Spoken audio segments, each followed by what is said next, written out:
Some television shows are a product of their time and should probably remain in their time.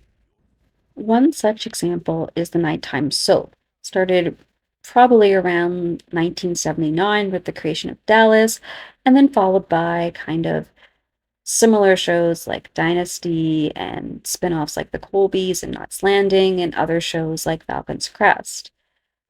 Those were a product of the 80s, and they fit in that glitz and that glamour and that overindulgence that really defined that era.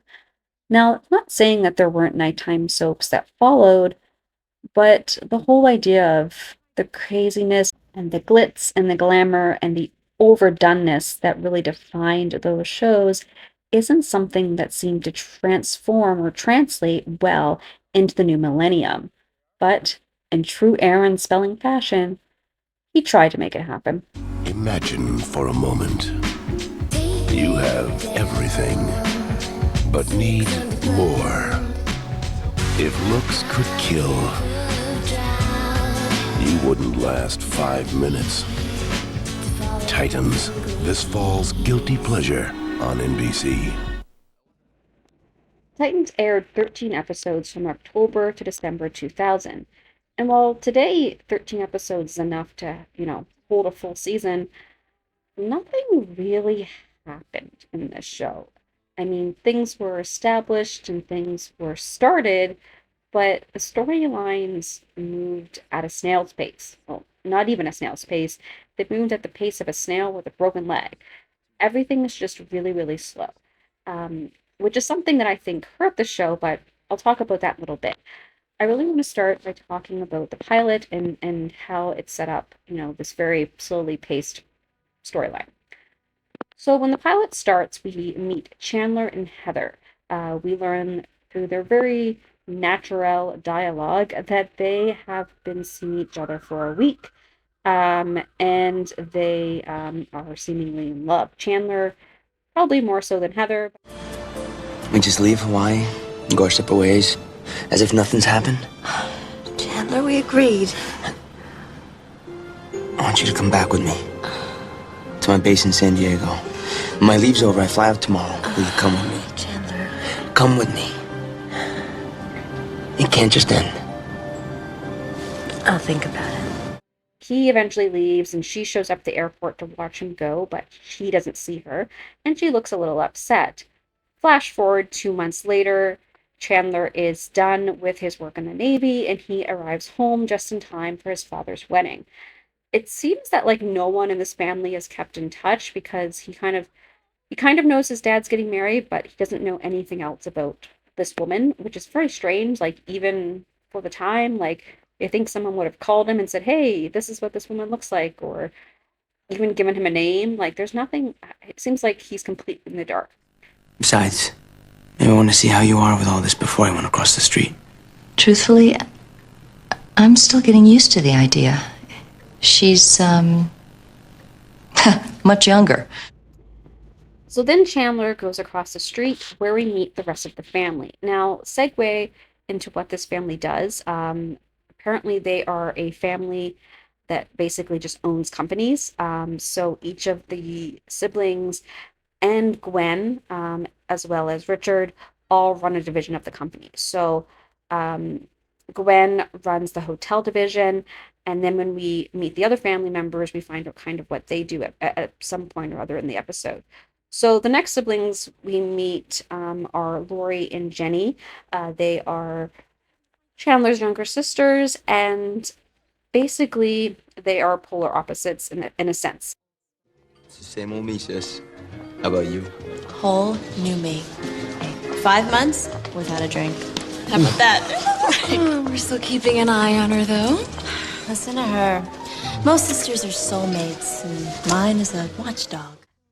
They in the company run the nightclub division, which apparently only has one nightclub, even though they seem to suggest there's more. We only ever really see one. Then we meet the younger brother, Peter, who I don't really know what division he runs. He's just kind of there to do business. He is kind of the conniving sibling who wants to undermine the older sibling because the older sibling is seen as perfect in the eyes of his parents, and he wants to be number one. Then we meet Richard, who just seems very, he's very nice, very, seems to not really realize what is going on in the world, very trusting. And then eventually we are reintroduced to Heather, who is Richard's fiance, much to the shock. So he doesn't really look shocked at all, but much to the shock, I guess, of Chandler. We eventually find out through Heather's interactions with Chandler that she didn't really know who he was when she met him, but she doesn't want Richard to know because apparently she loves Richard. You have 5 seconds to explain yourself. I am just as shocked as you. I had no idea that you were related to Richard. You're marrying him. I'm marrying him because I love him. Yeah, well, 2 months ago in Hawaii, we were lovers, or have you forgotten? Your name was Williams. Do you realize how many Williams there are in the phone book? There's got to be thousands. You and I, we never discussed our families. Do you have any idea what I went through after Hawaii? I felt you. That is not the point. The hell it's not. I asked you to leave with me, and you just took off without a word. I know. And we also meet a couple other characters at this point. We meet Samantha Sanchez, whose mother used to work for the family, and she's now Richard's assistant. And then we also meet Scott, who is part of the aviation division in the company, and he and Chandler are going to be working together. But anyways, eventually we get to the actual wedding, and Heather wants Chandler to walk her down the aisle, and she kind of skirts around the idea that she's going to have family members there. Apparently, no one has even met or even talked about meeting her family members before now. But she says, I don't really have any family, and my life began with Richard. So as they get the wedding set up, and as they are getting ready to walk down the aisle, Heather tells Chandler that she's pregnant and the baby is his. If I haven't said it, congratulations. Congratulations to you too, Chandler. I'm pregnant. And it's your child.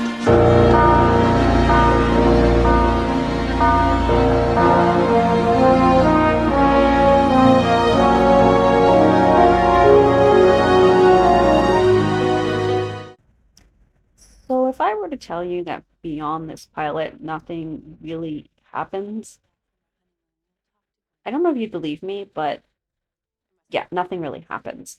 And I mean that in the sense that the storyline moves so slowly that even after 13 episodes, you kind of feel like you're still back at the beginning. I mean, things do happen, but basically everyone just kind of goes in a circle. Like, they're just going around and around and around, and nothing really moves forward. So, for example, we meet a couple other characters in episodes 2 and 3. So, in episode 2, we meet Uncle Jack, who is Richard's brother, who runs the European division of their business. And we also meet the character of David, who is supposed to be helping the girls run the clubs. And then in episode 3, we meet Gwen's nephew, Ethan, who he's coming to live with her because his mom has died and he has no other family members to watch over him. So we do meet a few other characters who are, part of their own storylines as well as the bigger storyline. But things just like, okay, for example, Jenny and Rory, their storyline basically revolves around David. So they both seem to have a thing for David. He has a thing for each of them. And he kind of goes back and forth between them. He's not sure which sister he wants, which for Jenny encourages her addictions, and for Rory just makes her jealous. But they literally don't move beyond that, or even have like a few episodes where he's with one sister and then a few episodes where he's with the other. They literally just go back and forth and back and forth. Like I ended up fast forwarding past a lot of their stuff because I literally was like, oh, look, they're doing that again. It doesn't really add anything. It doesn't really, progress anything further. It's just a circle.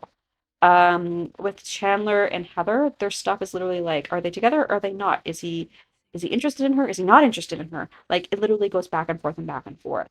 And there are a few things that happen that I would say are plot points, but they seem to be minor because everything is just, again, going in a circle. So, for example, Richard dies in episode 5. Yeah, they kill him off. He has a heart attack and he dies, and then we have Jack come in as the main character in episode 6, because they need that patriarchal character. We have Heather lose her baby at some point, from falling down the stairs. And then we later learn more towards the end that Heather may be not as mean as we think she is. She may just be a victim of circumstance, in the sense that she was someone who was from like an abusive household, it seems. We don't really explore the storyline enough to really know exactly, but it's hinted at towards the end there that that's the reason she is the way she is. Um, and that's pretty much it. Everybody else just kind of, does the whatever is established for them in their initial episode is literally all they do for the rest of the show. And that's something I think that hurts it. I mean, there are a lot of things that hurt this show, but that is the main thing, is that it doesn't nothing really happens. There isn't much going on. Another thing that is very minor for the show that I think also is something that hurt it, it was originally a lead-in for The West Wing, and as I mentioned in a couple other episodes, mainly my Time of Your Life one, is that you need to pair shows together that work well. And I don't think The West Wing and Titans are two shows you pair well together. Um, because they're not going to have the same audience, right? The West Wing was still doing extremely well at this time, like over 20 million viewers. Whereas Titans only got about 12 million in its pilot, and then that steadily decreased. So obviously they didn't have the same audience. They did end up moving the show to Mondays from Wednesdays, which again, moving a show is also putting a nail in its coffin, because who are watching it are so used to that one night. Um, the last thing I think, or second last thing that really hurt this show, I think, is again something I've mentioned before, and they hinged it on one character or one actor. This is an ensemble drama, and they do try to promote that a little bit in a couple of their promos where they talk about, some of the cast members, but they really were banking on people watching for Yasmine Bleeth. Last year, Yasmine Bleeth was catching crooks on another network. This fall, NBC has a better idea. Turn Yasmine loose and hold on tight. Give your new mom a hug. Titans coming to NBC this fall. Who was extremely popular at the time, and I 100% get that. Like, you're gonna watch a show because you like, or you think people are gonna watch a show because they like that actor. And yes, sometimes we do. Sometimes because we like an actor, we watch a show. But it's not always something that's gonna work. You actually, most of the time, need a good storyline to keep people watching. There are exceptions. And Yasmin was on one of those exceptions. She was on Baywatch, and we were not watching Baywatch for the storylines. So that is a very small exception to that rule. Every other show that I know of that I've watched myself, we're not watching for that one actor. We're watching because the show was good. Um, Even though we may initially watch for that person. And they really wanted people to watch for her. And I mean, it's a good promotional tactic. It just didn't work for this. The last thing I think that really hurt the show was that it didn't really do anything different with the nighttime soap genre, or that type of TV. We were at this point, we had had spent a whole decade throughout the 80s and into the early 90s, and some of it the late 70s. We spent like basically 15 years there with these glitzy glamour type soaps, with it's basically just rich people doing rich people things. Um, we were done with that. Like, there needed to be something new, and there really wouldn't be anything new in this genre until something like Desperate Housewives came out, where they decided to pair a mystery with the cattiness and underminingness and characters only out for themselves-ness. Um, and that gave us something a little bit different to watch and to wonder about and to keep us coming back. But, you know, if you're just doing the same old thing I saw, would have seen 10, 15 years ago, I'm not going to watch it again. I want something different. I want something that's going to make me be engaged. And that might have been good characters, but this show didn't have good characters. All of these characters are horrible, awful people. And yes, we have watched nighttime soaps with characters who are horrible, awful people. But we watch them for two reasons. The actors are charismatic enough that we love their acting, and they're also charismatic enough that we want to know if they're actually going to get, what's coming to them, or if they're actually going to come out on top again. We are engaged in what happens with them. This would be a character like, if you know Dallas, this would be a character like J.R. Ewing. You hate JR. You absolutely hate JR. But you're watching because you want to know if something is going to take away his power, or if he's going to finally get what's coming to him, or whatever, or if he again is going to come out on top. Like, you're going to watch JR for that. You're not watching these Titans characters because they're not as charismatic as that. They're all boring. They're all awful. Even if they start out mostly as good people, they all just seem to be, they do a 360 almost right away. Like Chandler, for example, I was rooting for him in the pilot, and then he became selfish and self-righteous, and I'm like, well, I'm not interested in you anymore. I don't care about you. And I didn't care about any of the other characters. Some of the minor characters are likable, like, but they're not there enough for me to really keep engaged with that. Like, I kind of like the character of Scott, but again, he's such a supporting character that, it's not enough to keep you there. So there are a lot of things working against the show. One thing I will say that I think the show did well is the types of actors on the show. So I find for this type of show to really work well, you need a good blend of actors. So you have your people you may know from past TV shows like Victoria Principal, Jack Wagner, Perry King, those like older, authority figures type of roles for these people worked great. The actors you may know from other things who are trying their hand at a different role, like Josie Davis, the up and comers who you don't know from things like Jason Winston George, John Barrowman at the time, and even Kevin Zegers, like people who are, maybe they'll make a splash later on, but we don't actually know for sure. But again, up and comers. The actors that we know from that are kind of hitting their peak. So people like Yasmine Bleeth here and Casper Van Dien, we knew them from other things, and they're, giving them a starring role here kind of capitalizes on that point of their career.